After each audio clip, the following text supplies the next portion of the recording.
দোকানে আসলাম বেগুন দেখতে। বেগুন 30 টাকা কেজি নাকি ভাই? 20 টাকা কেজি। আর যে পটল, পটল 60। আর টমেটো, টমেটো 12 টাকা কেজি। এত সস্তা কে? আর করলা 140-50। এত সস্তা, কি ব্যাপার কি? সস্তা হয়ে গেছে। রমজান মাসে মানুষ কয় যে দাম বেশি রাখে, কিন্তু আসলে তা না।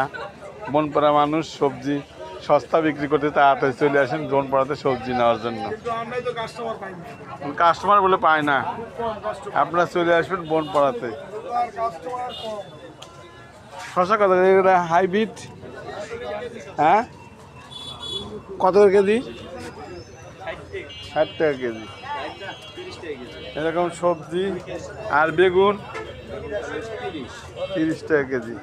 সবজি নেবেন বনপাড়াতে আসবেন, মোটামুটি সস্তা দামে সাশ্রয়ী মূল্যে পাওয়া যাবে।